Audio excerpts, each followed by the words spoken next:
Bom dia. Essa aula, alguns, acho que espero que nenhum de vocês já tenha assistido. Eu tento sempre colocar alguma coisa nova à medida que vai aparecendo, mas a Maria Alice conversou comigo. A gente acha que é importante os residentes terem essa noção.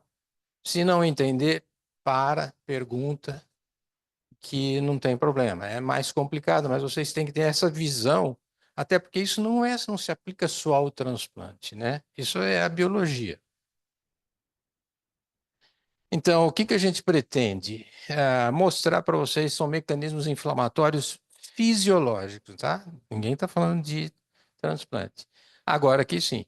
E esses mecanismos começam antes e após o transplante, de órgãos sólidos que a gente fala. Então, seria coração, fígado, rim, pulmão, né? Mostrar como que o processo de ativação celular para que ocorra a rejeição ocorre, né, dentro do processo inflamatório.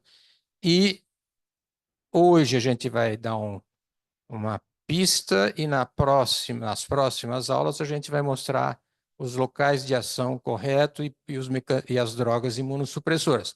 Mas vocês não entendem, não podem entender corretamente o uso da droga se você não entender onde é que ela está agindo. Bom, primeiro a gente tem que falar que isso serve de uma forma geral, para quase todos os órgãos sólidos, né? Mas depende muito da imunogenicidade. Então vocês veem que coração e fígado, normalmente quando escapam do cirurgião, né, Daniel, tem uma sobrevida até melhor, se você ver. Aqui nós temos 50% e o rim é um pouco menos, por quê? Porque o rim é um órgão mais imunogênico do que o fígado, que não é nada, e do que o coração, que é um pouco mais que o rim. O pâncreas é muito imunogênico, o intestino é o mais imunogênico e o pulmão. Então, vocês veem que os resultados em 10 anos são piores para órgãos mais imunogênicos. Aqui eu só sempre coloco que isso foi em 1954, então faz 71 anos que o transplante existe. Então, quando eu reclamo dos urologistas, a técnica não mudou absolutamente nada. O que se fazia pouquinho, talvez melhorar os instrumentos, os coaguladores lá os bisturi elétrico, mas a técnica usada há 71 anos atrás é exatamente a mesma que se usa. Esse é um quadro que tem lá em Boston, né, no Peter Bent, é, que mostra o primeiro transplante. Aqui, não sei se não vão ver o rosto direito, mas aqui está o doutor, grande nefrologista, pioneiro, que é o Merrill, John Merrill. Bom, tá aí o transplante, uma foto emprestada dos cirurgiões. Fez, tá cheia aqui, artéria, veia, tá bonito. Como é que procede? Aqui é macroscópico. Se ficar azul, você fala, deu zebra, tá? Isso é uma hiperaguda. Raramente a gente vê isso, não vê mais praticamente. Como é que acontece isso? Esse aqui é novo, hein? Eu tirei de um artigo de tuberculose que fala de imunidade treinada, que é um novo termo que eles estão usando.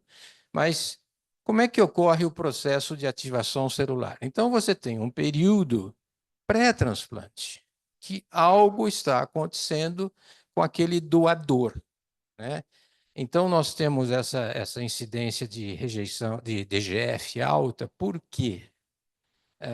Nós não sabemos exatamente o que ocorre nesse período pré-transplante.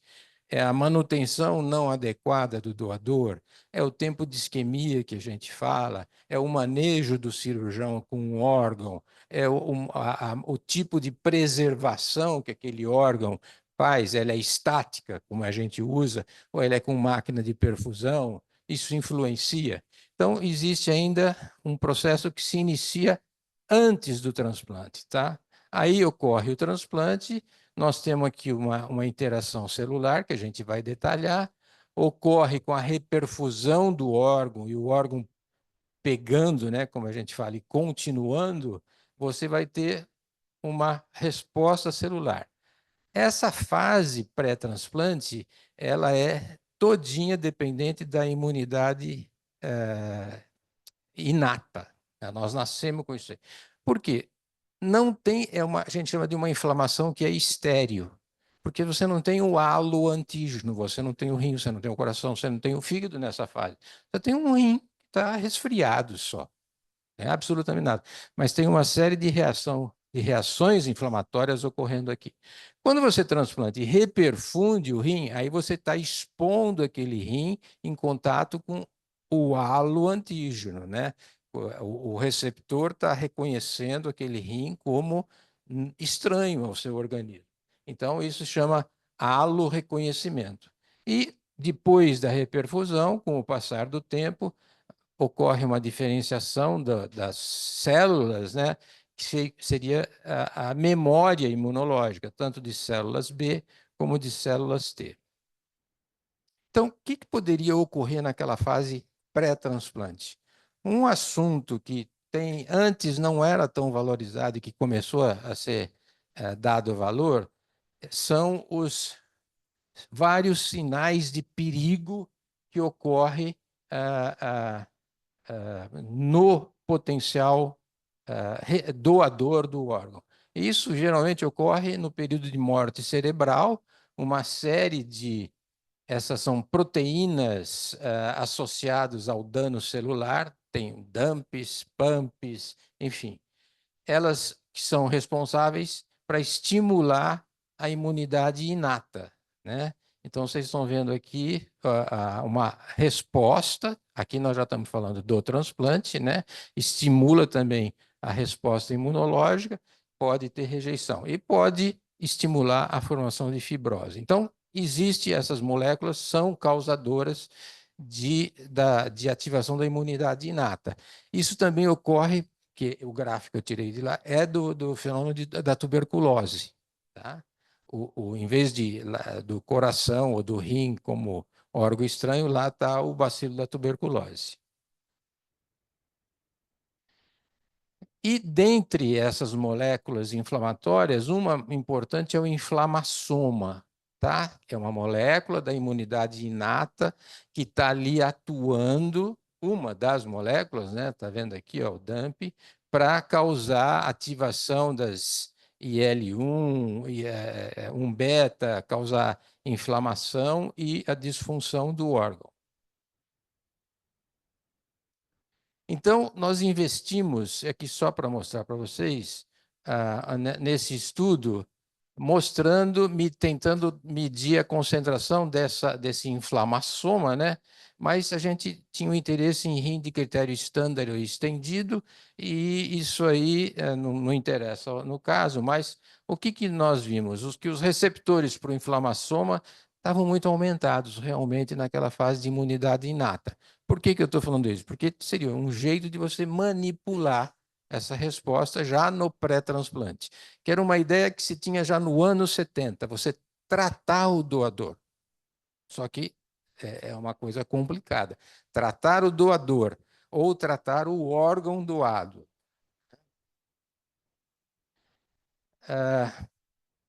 O que eu pus aqui? Tá. Então, tendo essa relação, o que acontece com a imunidade? Então, essa imunidade treinada em transplantes, vocês estão vendo aqui, no caso, ela pode ter infecção e na lesão de isquemia e reperfusão. Então, liberação daquelas proteínas que são de lesão, né, de perigo para o organismo. E aqui, primeiro, então, os DAMPs, que são essas proteínas, caem na circulação, depois ela vai estimular as células da medula para programar a resposta, elas migram para o enxerto e existe uma interação dessas células que começaram a ser ativadas na imunidade ou pela imunidade inata e vai interagir após a reperfusão com a imunidade adquirida. Tá? E aqui é outro artigo que nós publicamos, e foi aqui, ó, 11 de abril, era um dos artigos que eles chamavam a atenção, eu estou fazendo propaganda de propósito, onde a gente propunha um tratamento para o órgão estático. Esse estudo está em andamento ainda, esse já foi publicado, mas tem uma outra parte que a gente está usando uma outra molécula para tratar pré-tratar o doador, né? Na verdade, a ideia é pré-tratar o doador. Então, ou colocar na solução de perfusão estática, ou colocar na máquina de perfusão. E a menina que está na Holanda já tem uns resultados bastante interessantes com relação a isso. Só que a gente está usando um bloqueador direto do receptor de interleucina 1, que é uma droga conhecida que é a Ananquira, né, que a Reumato utiliza. Bom, então, uma vez que você faz o transplante, você tem o rim do doador, né, e os linfonodos do receptor. O que, que acontece? Começam as células dendríticas, os aloantígenos, os HLAs, por exemplo, começam a migrar para os linfonodos. Aqui eles são reconhecidos, formam as células efetoras. Esses linfócitos voltam para a circulação e voltam para atacar aquele rim que foi transplantado. São as reações de citotoxicidade. Claro, mediada por complemento, tem linfócito T, linfócito B. Bom, uma vez iniciada a resposta inflamatória, ninguém quer ter essa reação. O que eles reconhecem? O que é reconhecido? Tem vários aloantígenos. O clássico da literatura são os HLA, que vocês veem aí que a gente pede. Então, é uma representação aqui na superfície das células. Você tem um A2, A11, C2, C3, B7, B13, DR2, DR5, DQ, que a gente não usa, 3 e 2, e DP também, mas a medula usa DQ e DP. Tá? Então, eles reconhecem esses antígenos. Mas por quê? Como é que essa história começou? Que nos anos 50, o professor da França, lá do Hospital Saint-Louis, Jean Dossé, junto com o Van Rode, e o Terazak, na Califórnia, mostrou o seguinte, que se você transplantava um falecido, você tinha uma sobrevida de 5 anos por volta de 85%. Se você transplantava um vivo, parente, irmão, haploidêntico, você tinha 95%. E um HLA idêntico mesmo, era um pouco mais, perto de 100%, mas não é 100%, isso que é curioso. Tá?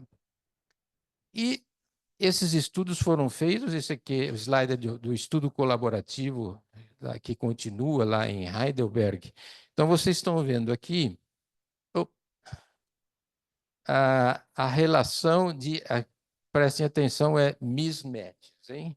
Então, o que é igualzinho, tem toda identidade, 11.800 transplantes, a meia-vida é 18 anos.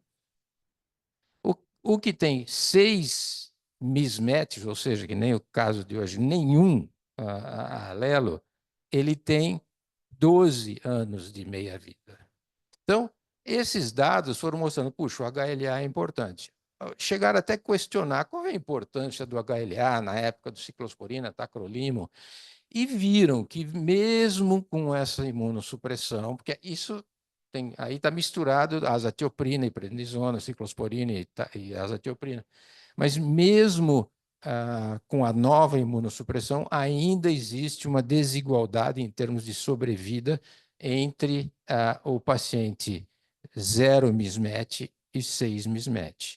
De 2 para 3, 3 para 4 é pouco. Tá? Mas existe um efeito HLA, assim chamado. E agora, só para vocês saberem o que é, além do HLA, que é aquela molécula, né, que sai na membrana, o que se começou a fazer? Se começou a fazer a tipagem dos epítopos. Além do HLA, você identifica o HLA e uma parte da molécula do HLA, que é esse epítopo aqui, em azul. Tá? Você já está refinando a sua tipagem. E mais refinado ainda, você tipa os eplets, ou epelete, que é uma subparte dos epítopos. Tá? Isso aí, obviamente, que não é feito na rotina. Poucos serviços fazem. Isso está mais no campo do estudo ainda. Mas o que vale ainda é a identidade HLA. Mas tem serviço que está fazendo baseado em epítopo a identidade. Então, como é que ocorre o reconhecimento? Para você reconhecer alguma coisa, você tem que ter uma ferramenta, um instrumento que vai lá e reconhece. Ó, isso é o receptor tal, isso é o receptor B, esse é o receptor C. Então, nós temos um arsenal de receptores nas nossas células. Então, vocês estão vendo aqui alguns deles. CD28, que vocês vão ouvir falar, CD4 ou CD8, CD3, CD28, esse 4. E do lado da célula dendrítica, vocês vão ver o CD80, que encaixa no D28. 80 reconhece CD28 ou B712, aí não importa. Mas cada receptor tem o seu ligante respectivo. Não dá para você ligar um CD3 no OX40. Tá? Então, se essas estruturas não estiverem bem encaixadas, a resposta inflamatória sai manca, vamos dizer. Então, também para vocês, quando puder lembrar, o reconhecimento é feito de forma diferente. Por isso que a gente fala, rejeição aguda, isso aí deve estar reconhecendo A e B, né? Então, por quê? Porque você tem um reconhecimento direto, né? Você reconhece o antígeno, o HLA diretamente, onde a célula do doador, naquele esqueminha inicial dos dois rins que eu mostrei, a célula do doador apresenta o HLA ou o antígeno para os linfócitos do receptor. Isso é o reconhecimento direto. Existe uma forma semidireta, onde aqui vocês veem que o macrófago, a célula apresentadora de antígeno, não é mais o doador, é do próprio receptor. Então, ele tem a célula dendrítica, ele pega os HLA e vai apresentando para os linfócitos dele mesmo, do receptor. Isso aí já gera uma reação inflamatória que se manifesta geralmente como rejeição aguda, né? Os linfócitos se ativam e atacam os vasos, interstício, enfim, os túbulos, e você tem essa figura aí que ninguém quer ter. Então, por que a gente não quer ter essa rejeição aguda? Esse é um gráfico clássico também, né, onde vocês veem que quando você tem uma rejeição aguda, ou quando você não tem uma rejeição aguda, depois de 6 anos, sua sobrevida é 75%. Quando você tem uma rejeição e a creatinina volta para o basal dela, então ela 1,2 foi para 3 e voltou para 1,2. É praticamente como se você não tivesse rejeição. Se aqui, 67%, ela creatinina cai, mas não cai totalmente para o baseline, ela volta para 85% do valor basal, já é menor. E assim sucessivamente. Se retorna menos 75%, 85%, só 50%, e quando praticamente não retorna, né, menos que 25%, mais que 75% ou 25%, o resultado é pior. Então, baseado nisso aí, quando você tem um episódio de rejeição aguda, você já pode predizer o desfecho do enxerto. Isso é o geral, tem as exceções. Bom, e tem uma maneira, e isso relacionado ao reconhecimento direto e semidireto dos antígenos classe A. Mas existe uma outra forma de você reconhecer o antígeno, que é indiretamente. Então, vocês têm aqui, olha, são linfócitos do T e B do receptor que apresentam os antígenos para eles mesmos, né? E o linfócito B começa a produzir anticorpos, linfócito de memória. E esses anticorpos vão atacar o endotélio vascular, levando à vasculopatia do transplante ou uma rejeição mediada por anticorpo, onde você tem lesão vascular.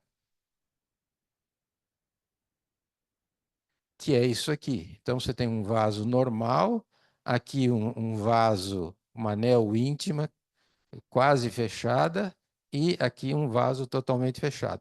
Então, eles falam que essa vasculopatia do transplante, crônica do transplante, é muito parecida com a coronariopatia. Só que a diferença é que isso é homogêneo, ela pega toda a artéria, todos os vasos do rim, diferente da coronariopatia, onde faz uma obstrução aqui, uma obstrução ali, não é uma proliferação contínua. Então, você vê que os mecanismos são diferentes, né? Bom, então, baseado nas vias de reconhecimento, nós temos aqui o reconhecimento direto. Você faz o transplante, a creatinina estava caindo, acontece um episódio de rejeição aguda. Aqui, no reconhecimento semidireto, como é onde aqui a célula dendrítica já é do próprio receptor, apresenta o antígeno, a tua creatinina demora mais para cair. E no indireto, na verdade, aqui não é creatinina, desculpe, é a intensidade da reação. E no indireto, vocês veem que é tardio. Por isso que a gente fala, rejeição aguda é ligado com reconhecimento direto ou semidireto. Rejeição crônica, nós não sabemos tratar, porque ela acontece devagarzinho. O macrófago, o linfócito, eles vão apresentar, partilham, eles picotam todos os haloantígenos e vão expondo de pouquinho na superfície da célula, vai sendo reconhecendo aquilo cronicamente. E a gente não sabe como interferir nisso aí. Essa é uma figura clássica do Phil Halloran, aqui de 2010, que saiu no New England. Então, hoje, o conceito é que, para você ter um encaixe perfeito e uma reação inflamatória completa e uma rejeição completa, você precisa ter três sinais. O primeiro sinal, né, que acontece pelo receptor CD3, CD4, CD8, mas é CD3, esse que é o receptor de reconhecimento antigênico, né? Ele emite sinais para o interior das células através da calcineurina. E a calcineurina estimula o gene para formar interleucina 2. A interleucina 2 sai da célula e tem o segundo sinal. O segundo sinal se chama sinal de coestimulação. Se você não tiver esse sinal de coestimulação, você aborta o processo. Então, o primeiro sinal precisa do segundo sinal para produzir a interleucina 2. A interleucina 2 sai, se encaixa no seu receptor, que chama CD25, e o anti-CD25 é o basiliximab, então já estou dando a dica aqui que o basiliximab bloqueia exatamente esse receptor aqui, né? Os tacrolimos bloqueiam o inibidor de calcineurina, atua aqui, vocês vão ver. E, finalmente, com o sinal 1 e o sinal 2, você tem, então, o terceiro sinal, que é feito via proteína mTOR. Então, sirolimo e verolimo bloqueiam essa proteína. E a mTOR é uma proteína ubíqua, ela está toda aqui no citoplasma, ela atua em uma quantidade enorme de processos metabólicos, mas aqui, no nosso caso, ela é importante para estimular o ciclo celular. Então, a formação de nucleotídeos e interfere com o ciclo G1, G2, mitose e síntese. Tá? Então, você tem que ter esses três sinais completos para você ter uma resposta inflamatória e uma rejeição acontecendo. Daí surge, então, a primeira ideia, primeira não, mas surgiu a ideia de você poder atuar mais seletivamente na imunossupressão e não simplesmente dar um balde de remédio, atuando aqui. Bom, se tem o primeiro sinal, vamos bloquear a calcineurina. Se o segundo sinal é importante, vamos fazer um bloqueador do receptor, vocês estão vendo, que é o CD28 e CD80. Presta bem atenção, CD28 e CD80, que vocês vão ver um videozinho que aparece essas moléculas. E, finalmente, você tem o terceiro sinal. Então, aqui eu posso bloquear com uma droga, que é o belatacept, e o terceiro sinal eu bloqueio a mTOR, que é o sirolimo e a verolimo. Acontece que isso também não é tão simples assim, né? Você tem, depende do teu ponto de vista, do nosso ponto de vista, é não ter rejeição. Do ponto de vista fisiológico, é ter rejeição. Então, você tem que encontrar um equilíbrio entre as células que vão efetivar a rejeição, que são chamadas células efetoras, e é aqui, então apresenta a célula apresentadora de antígeno, os receptores de reconhecimento da célula T, classe 2, classe 1, e a interação CD28 com B712, o segundo sinal, ativação celular, produção de interleucina 2. Perfeito. Para a célula efetora é isso que é pró-transplante, pró-rejeição. Nós temos que arrumar um jeito de interferir nisso aqui. Descobriram há muito tempo que chamava células supressoras ou supressivas, e depois mudou de nome para célula T reguladora. Aquelas ficaram T helper 1, essa aqui ficou T helper 2, mas também não é simples assim, tem T helper 3, T helper H+, H2+, enfim. A gente sabe que tem célula com marcador de citotoxicidade que pode ser do bem. E a gente sabe que tem célula com marcador de tolerância que pode ser do mal. Então é complicado distinguir os bandidos e os mocinhos aqui. Então a célula reguladora é uma célula onde o sinal 2 não existe. Então ela é manca no sinal. Essas células versus as efetoras é que dão o balanço e o ajuste fino do transplante. Então, você dá a imunossupressão para prevalecer a célula reguladora. E você espera que, com o passar do tempo, o processo de reconhecimento indireto do antígeno seja minimizado pelo efeito dessa população reguladora. Está claro? Não, não. Quer que volta? Não, é nem pensar, né? Então, o sistema imunológico, vocês têm que pensar, não só para transplante, para tudo, ele funciona desse jeito. Você tem vários receptores aqui, os seus ligantes e várias estruturas na célula. Você tem interação B71, CD28, que é um sinal de siga, vai para frente, prolifere. Você tem uma interação de B72 com CTLA4 que, pode parar, não vamos para frente aqui. E assim com outras moléculas. Então, esse balanço de ativação e inibição é que ocorre no organismo, né? E as drogas tentam, obviamente, do nosso ponto de vista, favorecer os mecanismos inibitórios, mas não demais, porque senão ele fica infectado, né? E a resposta fisiológica tende a favorecer os processos de ativação, que é de inflamação e rejeição do enxerto.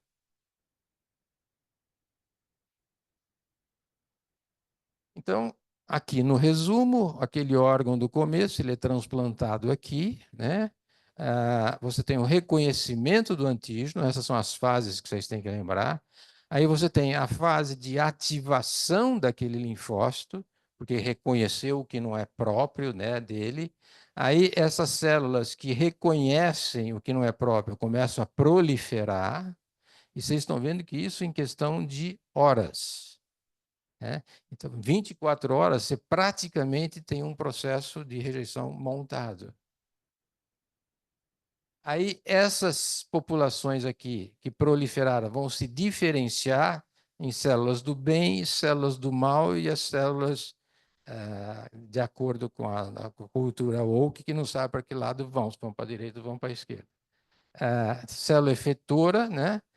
Você vê, CD4, efetora, mas tem papel de ativação de célula B e outros processos da inflamação. E aqui o CD8 positivo, que classicamente são as células citotóxicas, mas você vê que você tem uma célula CD8 de memória também. Então é possível você memorizar o lado bom da coisa. O processo de vacinação é só isso aí que funciona, né? Faz um pico e depois, quando você toma o reestímulo, você, por célula de memória, você aumenta seus anticorpos. Aí, então, vamos Years ago, research has focused on developing immunosuppressive strategies that help control the immunologic response that leads to organ rejection. The current immunosuppressive paradigm in solid organ transplantation targets the activated T cell.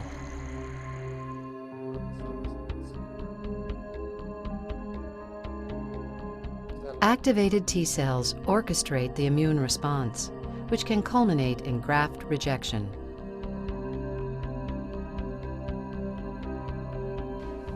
T cells require two signals for full activation.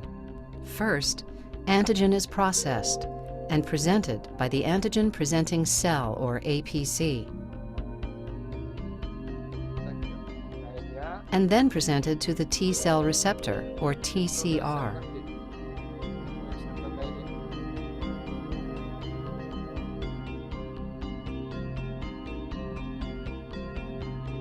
A second or co-stimulatory signal is required for full T cell activation and subsequent effects.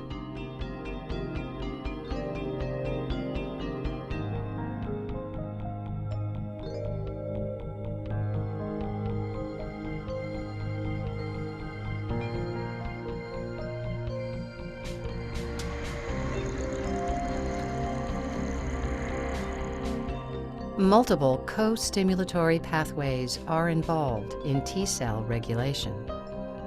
The CD28, CD80, CD86 co-stimulatory pathway is critical for T cell activation.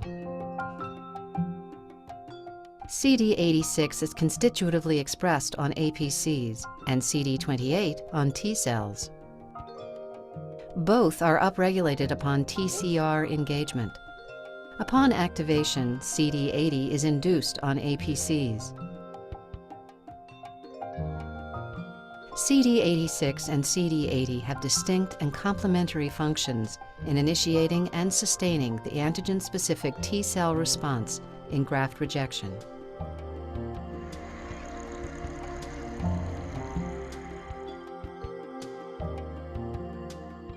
In the normal immune response, CTLA-4 is expressed on the T cell surface 24 to 48 hours after T cell activation. It has a higher binding avidity for CD80 and CD86 than CD28 and inhibits the interaction between CD28 and CD80-CD86.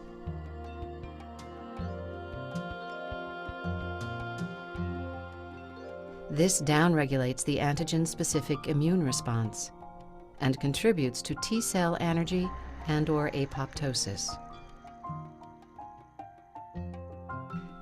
The CD28, CD80, CD86 pathway may offer a rational target for the development of maintenance immunosuppressive agents.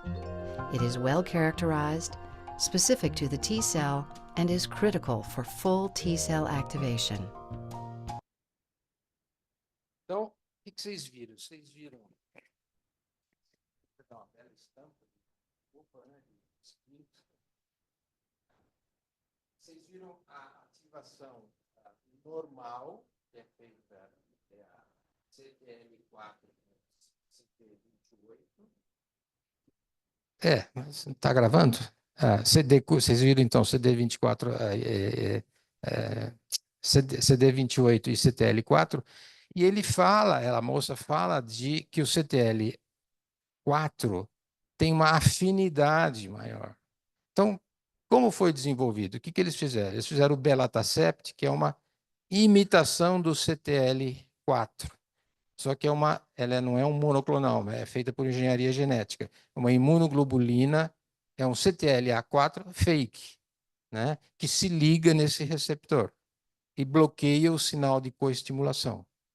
O grande problema do belatacept, que não foi para frente no Brasil, primeiro que é caro, segundo que não tem VO, é injeção semanal que você tem que dar, depois mensal. Então, o país teve muito pouca experiência com o belatacept, mas lá fora eles usam. Não é comum, mas usam, porque também não é uma droga inócua. Bom, então, dividindo aqui o transplante, né? Nós temos o transplante, Nós podemos atuar no transplante se o paciente está hipersensibilizado, dessensibilizando. Eu tenho opinião sobre isso, mas existe gente que faz o processo de dessensibilização. Aí nós temos uma fase onde a gente faz a terapia de indução, que pode ser com anticorpos monoclonais ou policlonais. Aí nós temos uma terapia de manutenção que nós fazemos com os agentes químicos, né? E aí tem, ou não, a rejeição aguda e tratamento de recidiva e rejeição crônica. Então, recidiva não tem tratamento, rejeição crônica eu disse que não tem tratamento, e tratamento da rejeição aguda se progrediu muito, antes era 50%, hoje aqui no nosso serviço é menos que 10%, 7% se for, parece que estamos selecionando só os casos piores até de rejeição, e é natural, se acaba com a aguda, se fica só com o que sobra. E então você vai na próxima, deixa eu ver.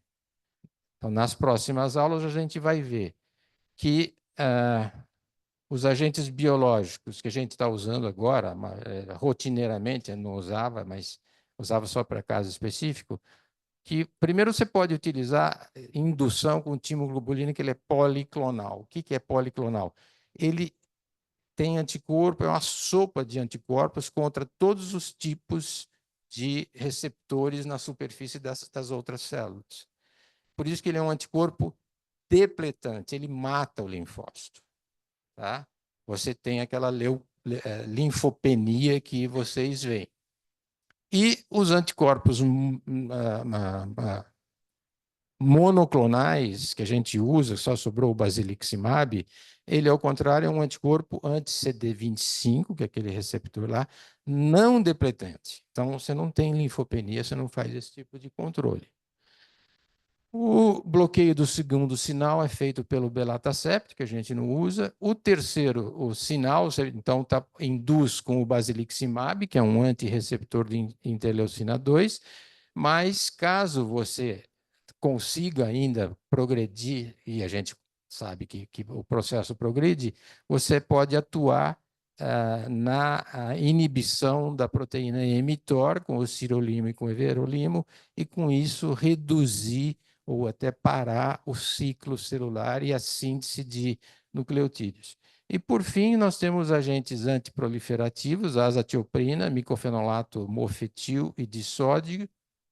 A azatioprina, ela bloqueia todas as enzimas do ciclo celular. Os micofenolatos bloqueiam só a monoaminoxidase, como é que chama aquela enzima? Dehidrogenase, alguma coisa, que é a adenina guanina, a balança. Tá? Então, ela é mais seletiva, ela teoricamente dá menos mielotoxicidade que a azatioprina, porque ela é mais seletiva. E você desregulando a balança, o ciclo biológico sente que um lado está diferente do outro e para saber o que está acontecendo. Então, o que eu falei para alguns, o que é a acomodação do transplante, essa seria o objetivo. Aqui é um trabalho publicado há algum tempo, mas na Nature, mas mostrou muito bem se você fizer um transplante em rato. Então, em amarelo é o doador, em verde é o receptor. Então, vocês estão vendo aqui, no dia 0, você só tem coisas do doador, né? 3 dias depois, começam a aparecer umas célulazinhas dendríticas amarela, que é do doador no rim do receptor. Quer dizer, é o rim do doador, mas já no receptor. No dia 7, vocês veem que todas as células do receptor tomaram conta e misturaram. Tá? Então, aquilo dilui já. E isso se chama processo de acomodação. Só para mostrar aqui, são os controles, aqui o rim nativo, né? Como é que seria.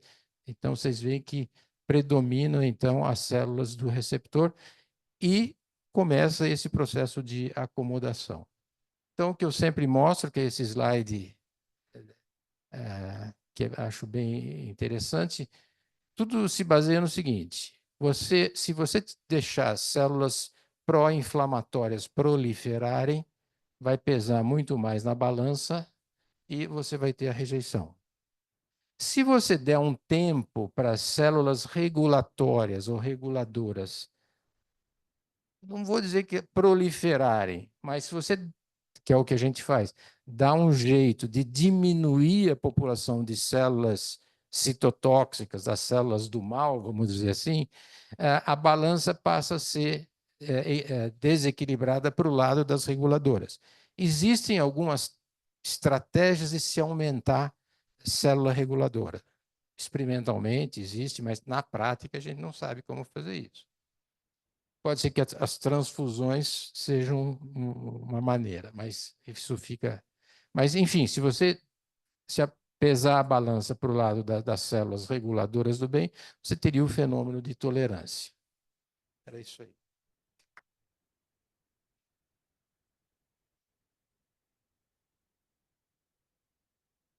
Vamos deixar aberto para quem quiser fazer alguma pergunta. Doutor Mário, obrigada pela sempre excelente apresentação, né? A gente sempre aprende. Eu acho que eu já ouço, já sempre com novidades aí, mas acho que pelo menos 20 anos e eu sempre estou aprendendo. Então, se vocês tiverem alguma dúvida, alguma colocação, doutor Daniel está aqui, quiser fazer alguma pergunta, à disposição, ou quem tiver online também, quiser abrir o microfone, perguntar para o doutor Mário.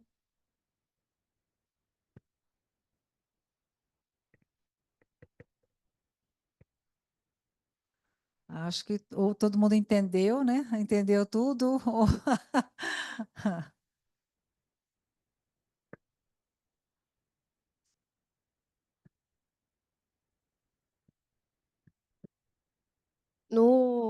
Na reintrodução de paciente já velho de transplante, quando a gente faz aquela reintrodução do tacrolimus, que a gente acho que tinha discutido daquela outra vez, e você tem a desregulação do mecanismo, né? Porque você pega essas células mais defensoras e a gente acaba com elas, com essa população, e você desregula o mecanismo. Exatamente qual é o mecanismo de rejeição que a gente acaba tendo nesse. Fica como se uma nova rejeição aguda no paciente mesmo? Isso aí a gente tem falado, a apresentação foi simples, né? Mas isso são experimentos que já foram feitos e não sei, não me lembro nenhum trabalho que comprova em vivo isso, porque você mexe na imunossupressão, tem sempre imunossupressão tripla, não dá para você ver. Mas qual é o problema dessa história? Você tem um paciente que está sendo mantido com uma imunossupressão tríplice. Aí você tira, por qualquer razão, o tacrolimo. Então, o racional era? Eu estou dando o tacrolimo, porque o tacrolimo inibe a calcineurina inibe a interleucina 2, e eu estou segurando o processo inflamatório desse jeito, claro, com todo o resto. Eu vou tirar o tacrolimo, seja lá qual for a razão. Aí passa um tempo, o processo de acomodação te dá um tempo. Dificilmente você tem um salto de rejeição aguda, mas você passa um tempo, aí você deseja reintroduzir o tacrolimo. Então, o que se observou na prática, isso principalmente com ciclosporina, mas é igual. Que quando você dá a ciclosporina, aquela balança que estava equilibrada, vamos dizer assim, célula efetora e célula reguladora, você tirou o tacrolimo, ela não desequilibrou. E o processo de acomodamento está segurando, está se mantendo. O problema é que a célula reguladora ela precisa de um fator trófico, de nutrição, que é a interleucina 2. Então, você estava mantendo praticamente os níveis de interleucina 2 acomodados, estáveis. Se você diminuiu a população efetora, não ocorreu nada, aí você vai reintroduzir o tacrolimo. Você vai cortar o suprimento de nutrição para aquelas células reguladoras. Você vai matar aquelas células reguladoras. E por isso você vai fazer emergir de novo a célula efetora, que vai causar uma rejeição aguda. Então, não seria difícil, ou não seria assim, surpresa se você, no paciente, fizesse isso e ele fizesse um episódio de rejeição aguda. Em animais de experimentação, isso ocorre. Por isso que eu sempre tive medo de parar e depois recomeçar, principalmente paciente que tem uma imunossupressão já de longa data. Outro fato importante é que, se você não abafar o processo inflamatório logo no começo, você vai deixar, tipo assim, rastros. O sistema biológico é perfeito, ele tem inúmeras vias de estimulação. Se você bloqueia interleucina 2, ele vai para a interleucina 6. Se você bloqueia a interleucina 6, ele vai para a interleucina 15. Se você bloquear tudo, você mata o animal de experimentação, que isso foi feito por imunodeficiência.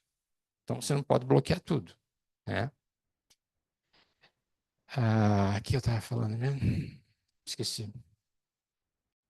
Do- Hã? Da imunossupressão inicial, do bloqueio da inflamação no processo inicial. Então, se você abafar o processo inicial, e a gente não sabe quanto tempo, mas o ideal seria que pelo menos nos primeiros 6 meses ele tivesse uma imunossupressão pesada, entre aspas, você conseguiria dar tempo para diminuir o nível de células efetoras e aumentar as células reguladoras. Por que eu estou falando isso? Porque se você fizer meia boca o processo inicial, a gente sabe, e aí entra a história dos níveis de inibidor de calcineurina, tanto com ciclosporina quanto com tacrolimo, depois de 5 anos, quem tinha nível mais baixo no primeiro ano é que tinha mais disfunção crônica do enxerto com 5 anos. Então, uma das explicações seria essa: você não abafou o processo direito e aquilo ali vai montando um processo mais crônico, via indireta, né? Então, por isso que não faz um pico e vai formando a vasculopatia. Então, é duro, se você for analisar, tem prós e contras. Então, é muito complicado, por isso que a gente não sabe explicar muita coisa. Se ajustar direitinho o balanço ideal, a droga ideal, a concentração ideal.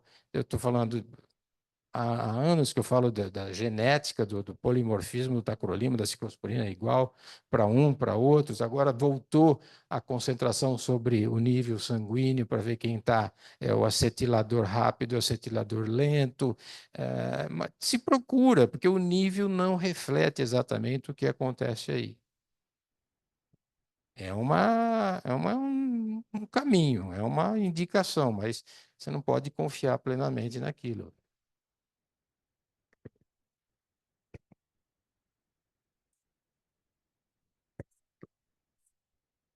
A mística do transplante, né? Talvez se nós pudéssemos dosar não só fazer a dosagem de todos os pacientes, que isso é impossível, mas fazer a dosagem das drogas e das células inflamatórias que nós temos. Você falou dos inflamassomas e tudo mais, se nós pudéssemos fazer, para poder fazer esse equilíbrio, seria o ideal?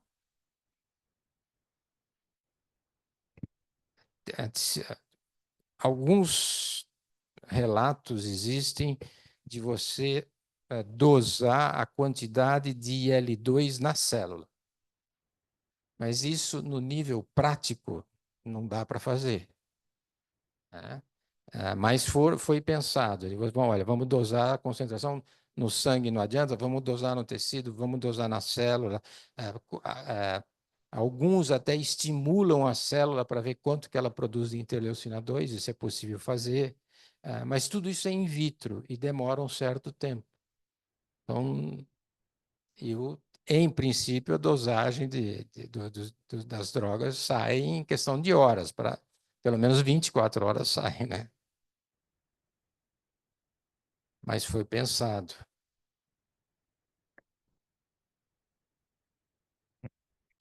Bom,